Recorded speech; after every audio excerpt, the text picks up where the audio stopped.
Bonjour à toutes et à tous, bienvenue sur Agriculture des Outre-mer, un podcast d'Outre-mer 360. Vous écoutez le podcast de l'agriculture Outre-mer en partenariat avec l'Odéadom, un podcast pour découvrir les producteurs, les saveurs, les traditions et innovations agricoles de nos territoires. Aujourd'hui, nous sommes avec Ève Reboul. Bonjour Ève. Bonjour. Alors tu es au sein du RSMA Réunion, tu participes à ce salon et tu es ouvrière polyvalente agricole à La Réunion. Alors est-ce que tu peux nous parler de ta formation déjà ? Oui, exactement, c'est ça. Je suis dans la filière ouvrier polyvalent agricole. Nous sommes situés à Bourg-Murat, dans les hauts de la plaine des Cafres, à 1500 mètres d'altitude. Ma formation, c'est une formation de 12 mois. Là, pour l'instant, ça fait 8 mois que je suis formée. Il me reste encore quelques mois. Et ce qu'on fait principalement dans nos journées, c'est vraiment de nous occuper des animaux. On fait de l'élevage, on les nourrit, on sort les animaux.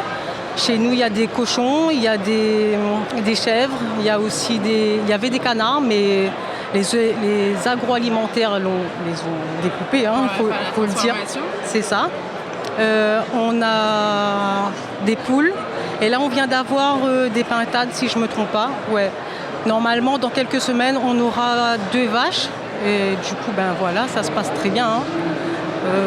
Le matin, on fait l'astreinte, c'est vraiment les nourrir, sortir les chèvres du parc. Ensuite, on a les nettoyages à faire. C'est vraiment un coup de karcher, tout nettoyer parce qu'on ne laisse pas nos animaux dans les excréments plusieurs jours. C'est vraiment toutes les semaines qui sont nettoyés, bien au propre. Comme ça, on connaît qu'il n'y a pas de problème d'hygiène et on respecte vraiment l'élevage d'animaux à 100%. Alors, est-ce que l'agriculture, c'est quelque chose qui t'a toujours passionné ou tu es un peu tombé dedans, dans la marmite, comme on peut dire comme ça dans l'expression ? Ma maman a toujours eu des animaux.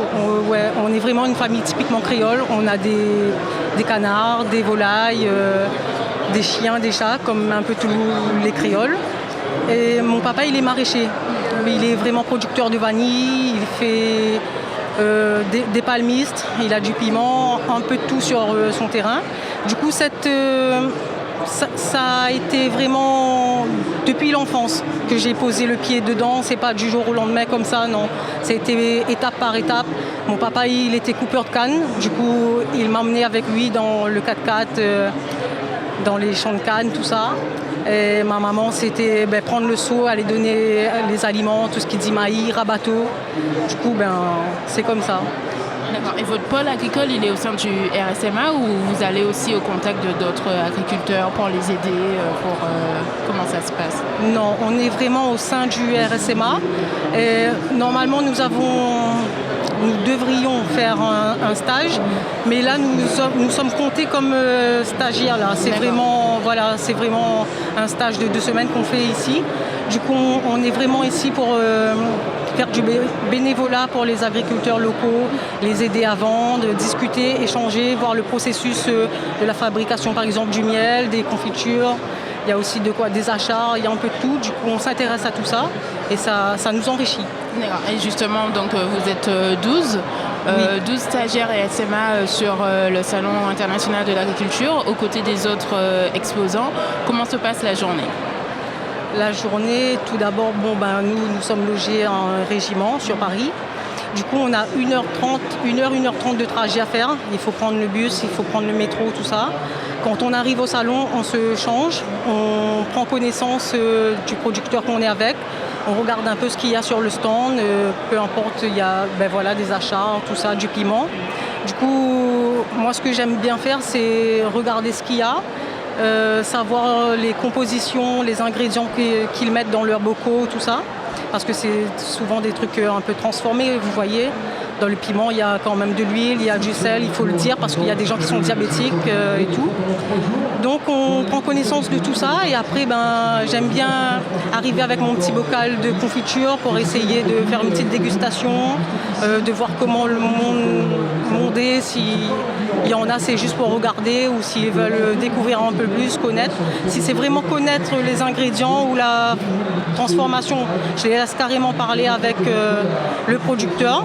Et moi c'est là plus pour le petit côté attendrissant, faire la rencontre des personnes. Alors, Alors, ta formation se termine bientôt. Est-ce que déjà tu sais ce que tu vas faire plus tard? Est-ce que tu vas rejoindre tes parents dans la production familiale ou te lancer Moi, j'aimerais bien être apicultrice. C'est vraiment le miel qui m'intéresse.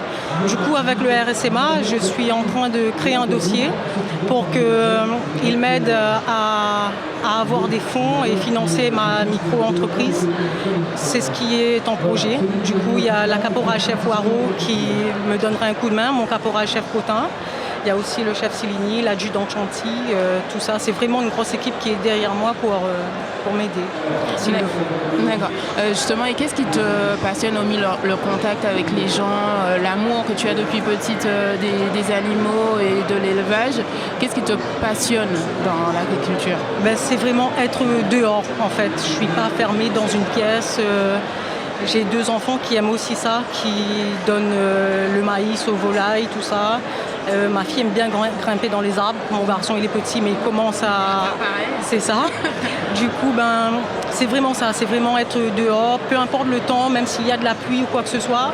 C'est vraiment le contact avec la nature. Ouais. Alors, on entend beaucoup d'exposants ou d'agriculteurs qui disent que c'est un secteur qui a du mal à attirer des jeunes. Qu'est-ce que tu pourrais dire à des jeunes comme toi pour qu'ils puissent se lancer dans l'agriculture? Il faut tenter déjà, il ne faut pas avoir peur, il faut aller se renseigner, il faut partir à la découverte des agriculteurs, des maraîchers, tout ça. Juste même si c'est pour avoir une petite conversation banale, il faut découvrir. Ouais, il faut vraiment mettre le nez à l'intérieur et c'est passionnant au final. Ouais. D'accord. Merci beaucoup Ève pour cette présentation de ta formation et de l'amour de la terre que tu nous as fait partager. Merci beaucoup. Il n'y a pas de souci, merci à vous. C'est bon.